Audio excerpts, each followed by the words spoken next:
Jumpa lagi dengan Miss Lisa di video pembelajaran pendidikan, Pancasila, dan Kewarganegaraan. Di video kali ini, Miss Lisa akan menjelaskan materi di kelas 9 mengenai hakikat kedaulatan dan bentuk negara. Pasti kalian sudah pernah mendengar ya istilah bentuk negara Indonesia. Nah, di sini Miss Lisa akan menjelaskan secara lebih rinci mengenai kedaulatan dan bentuk negara. Apakah kalian sudah siap? Hal pertama yang akan kita bahas adalah tentang hakikat kedaulatan.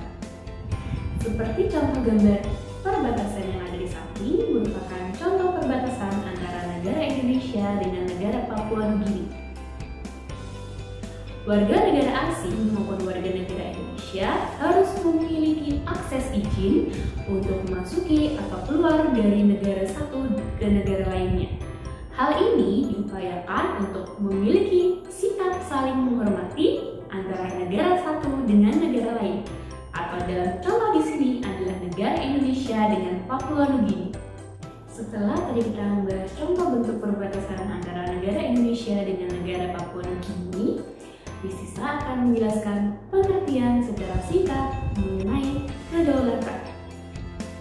Kedaulatan secara etimologi berarti kekuasaan tertinggi dan diambil dari bahasa Arab, daulah dengan arti kekuasaan. Jika dalam bahasa Latin, kedaulatan disebut sebagai supreme dan berarti tinggi, maka dalam bahasa Inggris, kedaulatan disebut sebagai sovereignty. Berdasarkan Kamus Besar Bahasa Indonesia, kedaulatan berarti kekuasaan tertinggi atas pemerintah, daerah, dan sebagainya. Maka dapat disimpulkan secara umum kedaulatan berarti kekuasaan tertinggi pada suatu negara atau kekuasaan yang tidak terletak di bawah kekuasaan negara lain. Walaupun secara garis besar untuk pengertian kedaulatan memiliki persamaan di dalam negara-negara yang ada di dunia, tetapi untuk menentukan kedaulatan sebuah negara memiliki pandangan yang berbeda. Berikut adalah beberapa teori mengenai kedaulatan yang diakui di dunia. Yang pertama ada teori kedaulatan Tuhan, 2. Teori kedaulatan raja, 3. Teori kedaulatan negara, 4. Teori kedaulatan hukum, dan yang kelima, teori kedaulatan rakyat. Dan berikut beberapa contoh negara-negara di dunia yang menerapkan beberapa teori tersebut. Yang pertama adalah teori kedaulatan Tuhan. Teori ini mengemukakan bahwa kekuasaan tertinggi dalam suatu negara berasal dari Tuhan. Raja atau penguasa mendapat kekuasaan tertinggi dari Tuhan, maka dengan demikian untuk kehendak Tuhan menjelma ke dalam diri raja atau penguasa.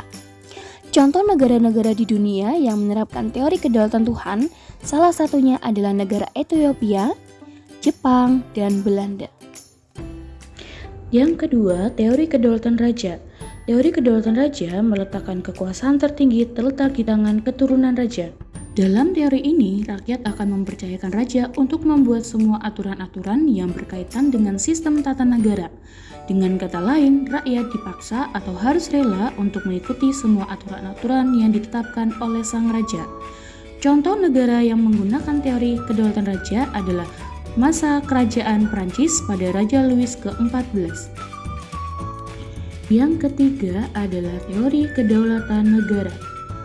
Teori kedaulatan negara adalah teori yang menjelaskan bahwa kekuasaan tertinggi pada suatu negara berasal dari kedaulatan negara.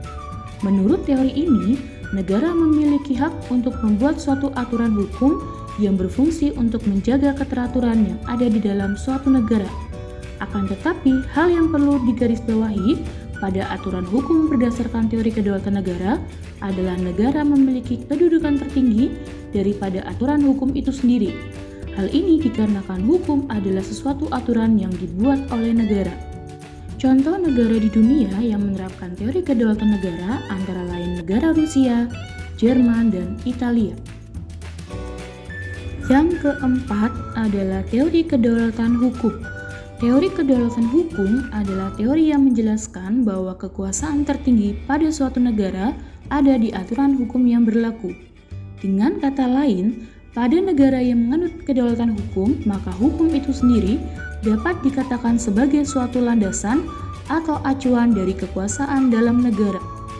aturan hukum yang ada di negara kedaulatan hukum akan berjalan dengan baik jika seluruh warga negara menaati aturan hukum tersebut tanpa terkecuali para pemimpin atau pemegang kekuasaan.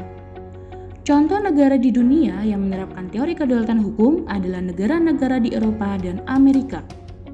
Yang kelima adalah teori kedaulatan rakyat. Teori kedaulatan rakyat adalah sebuah teori yang menyatakan bahwa kekuasaan tertinggi berada di tangan rakyat. Meskipun kekuasaan tertinggi berada di tangan rakyat, tetapi negara tersebut dipimpin oleh seorang pemimpin negara dan yang menjalankan sistem pemerintahan diwakilkan oleh wakil rakyat. Para wakil rakyat itu berada di suatu lembaga eksekutif dan lembaga legislatif. Negara yang menganut teori kedaulatan tersebut, setiap pemimpin negara dan wakil rakyatnya akan dipilih oleh rakyat.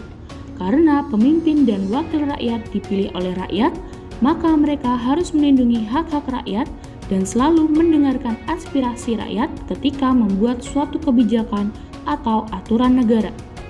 Contoh negara di dunia yang menerapkan teori kedaulatan rakyat adalah negara Indonesia. Berdasarkan kekuatan berlakunya, kedaulatan dibagi menjadi dua hal. Yang pertama ada kedaulatan dalam dan yang kedua adalah kedaulatan keluar. Bagaimana cara membedakan dua kedaulatan tersebut? Yang pertama, kedaulatan ke dalam atau internal sovereignty, yaitu hak mengatur segala kepentingan rakyat melalui lembaga negara dan perangkat lainnya tanpa campur tangan negara lain. Yang kedua adalah kedaulatan keluar atau external sovereignty, yaitu negara berhak mengadakan hubungan atau kerjasama dengan negara-negara lain untuk kepentingan bangsa dan negara.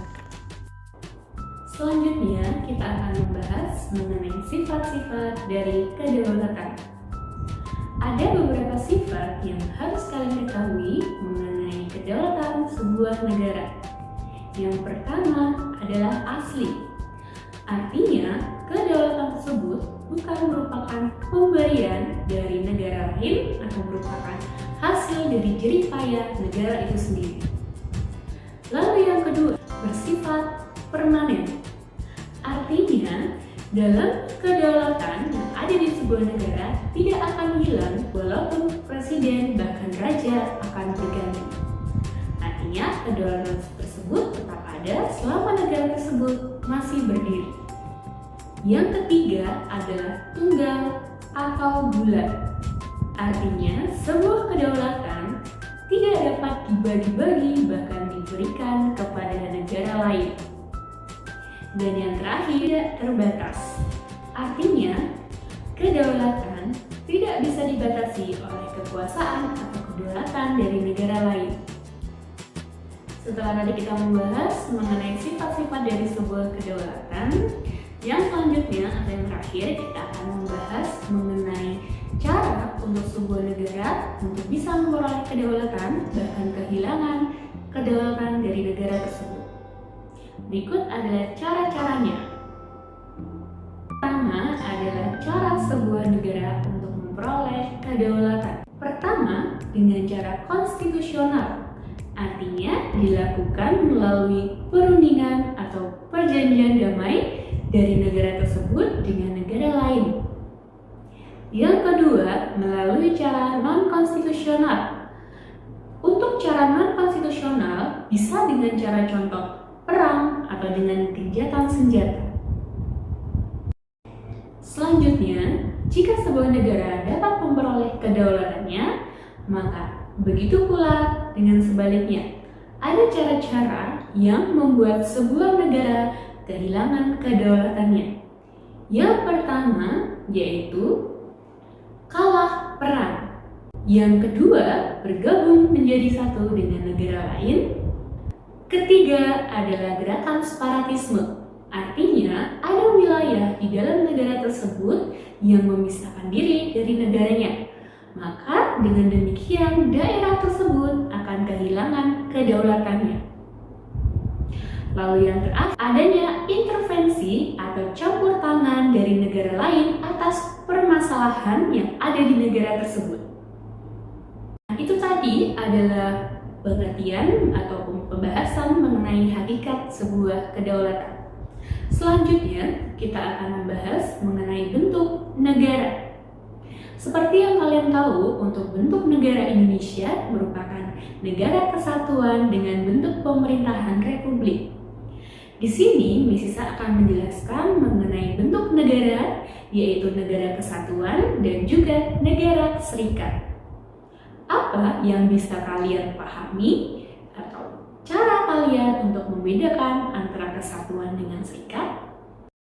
Negara kesatuan adalah kedaulatan negara yang bersifat tunggal dan di dalamnya tidak terdapat negara bagian. Negara kesatuan menempatkan pemerintah pusat sebagai otoritas tertinggi.